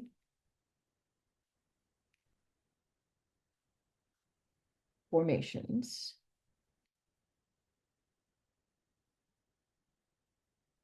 Created by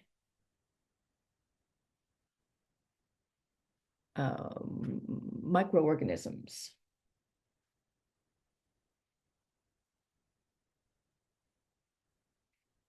Such as cyanobacteria.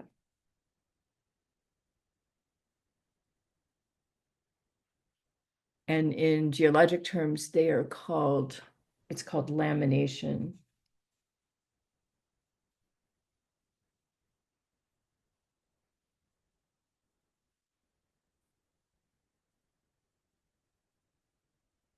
Is what the layering is called geologically. And so it's cemented sand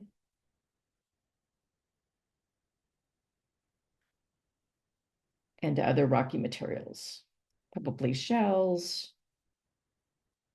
I'm just gonna say hard materials because I'm not sure. Fun.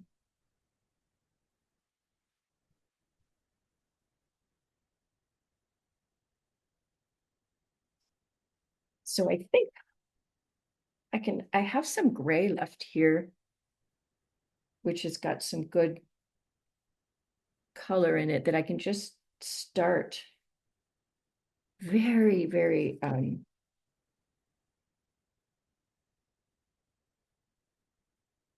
lightly like that. In fact, I'm going to dab some of that off so I can show the kind of nubblies. Oops, I missed.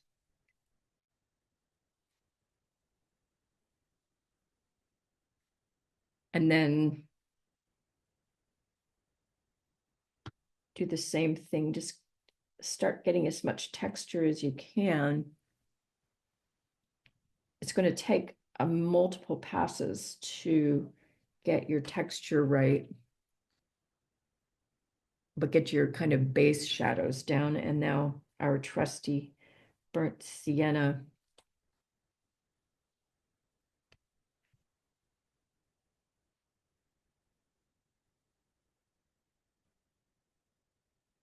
I'm just using the brush to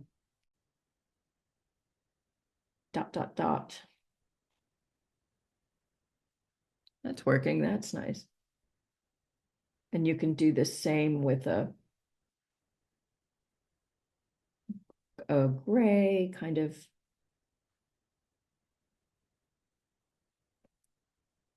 thing going there. Yeah, that works. This is good. I'm going to break soon so we can share what we've got.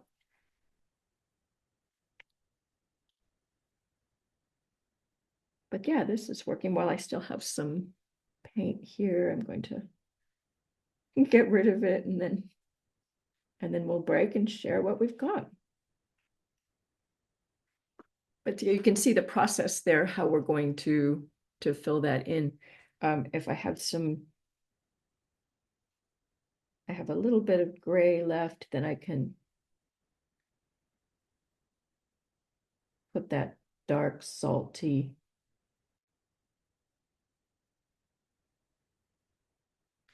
like so.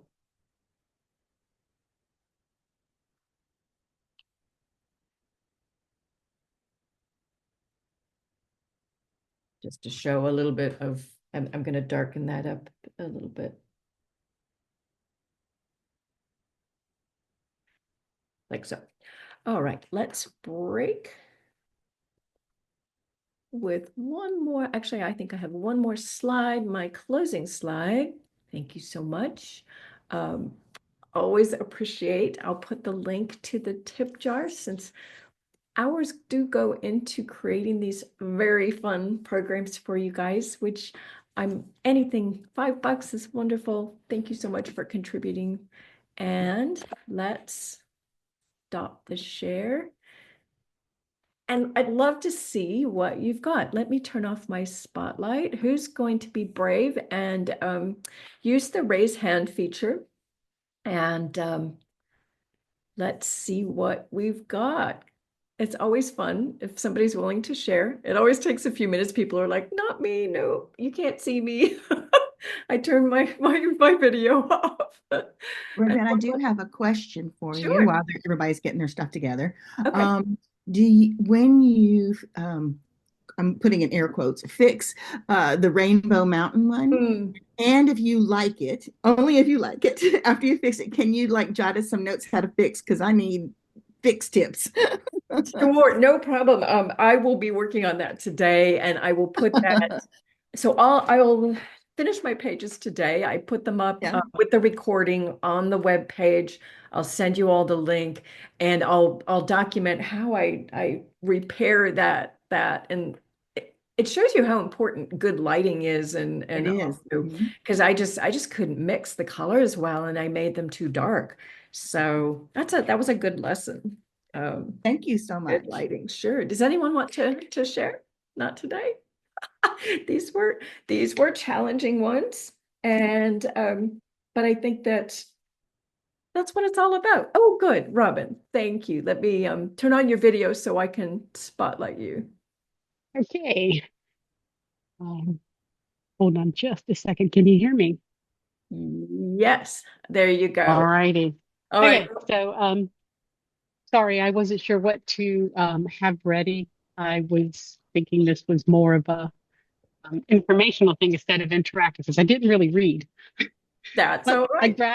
I grabbed my supplies. I got my doodle book and I got my Hey, Derwent pencils. Now I bought the 72 Derwent ink pencils to use super fast. So I was able to sketch along and fantastic. I'll be filling things in a little bit later, but the Derwent, I like using it for nature journaling.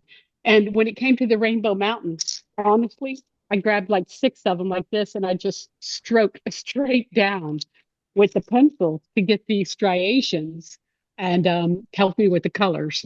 So I'm just saying Derwent ink pencils make, and I'm sorry, let's get this. That's I great. don't know That if the it'll. ink tense, the ink Yes, tense, Robin. Intense, yeah. the Derwent Inktense pencils. Wow, those Um, are incredible with your drawings or your I'm sketches. They're telling you, beautiful. they're super quick, easy, and It like you said, you just washes need to. really well. That's amazing. That page Yep. there is amazing with those. So Wow. what I've done with this sorry, over here. I just use a water pen, and I created a little chart with Oh, my nice. pens. Sorry, again. You can't really see it, but with 72 colors, you can That's do all kinds of incredible. things. I know Yeah, Alex so Green really likes those. Alex teaches how to use them. well, I had created a nature journal using watercolor because I love watercolor. But then I bought these pencils and I thought, well, I'll just devote one whole sketchbook. And again, I'm sorry if you can't really see anything, to just using Derwent. Because when you're outside and you want to, you know, grab something quickly, I think it That's works. I think it fantastic. works really well. So Derwent ink tints pencils.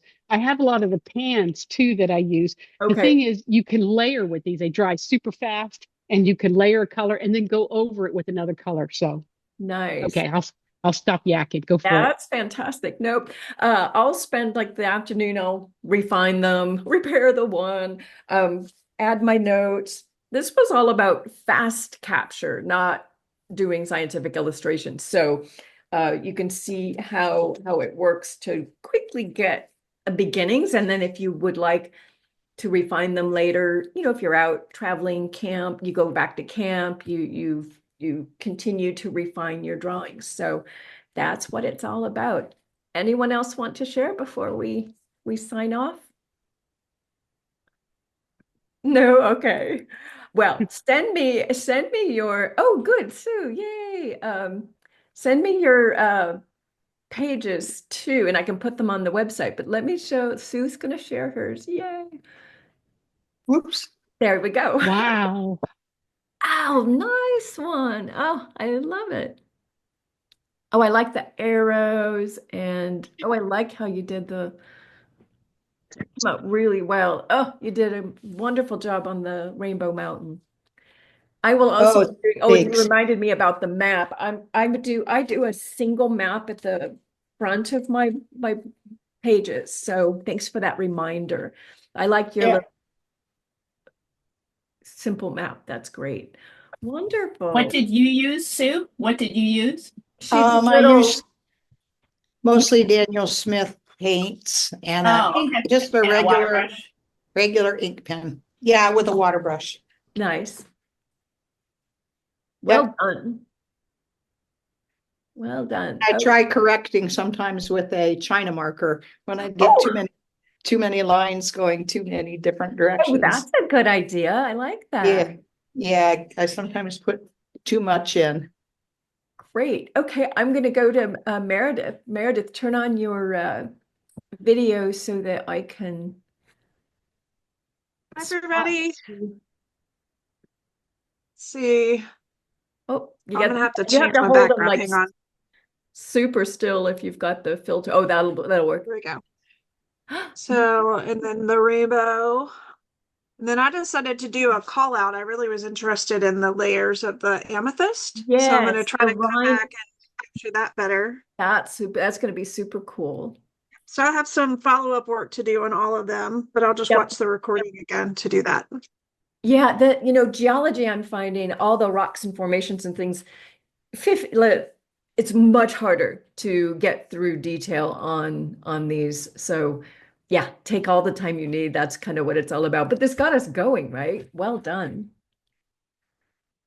Fantastic. Okay, thank you, everyone. I had so much fun, and I look forward to our next continent. We're going to start with the first part of Africa next time. And because I think Africa we do in two parts, so that will be super fun. I'm not sure yet. Probably be doing that in late May, early June. We're in the middle of putting up a house, actually just the shell of a house, and then we'll move down there with our Airstream. Yay! So thank you all. Someone wrote a wild ride. Yay. All right. Have a wonderful weekend. And send me your pages. I can put them on the website as well. Oh, Randy, yeah.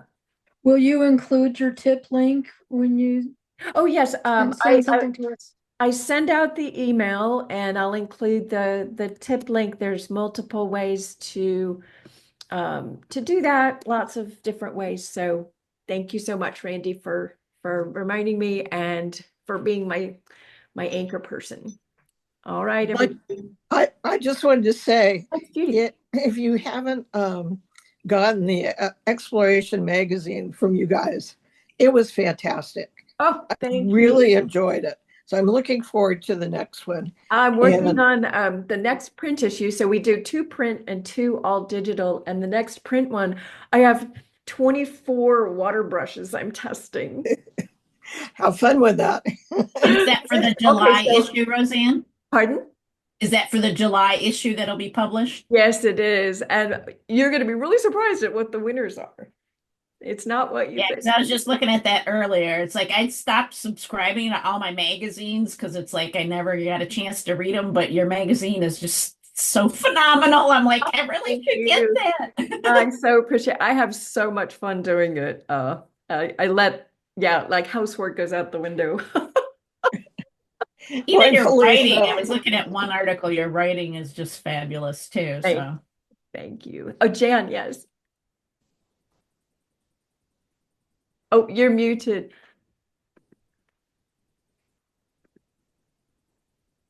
Uh-oh, we can't hear you.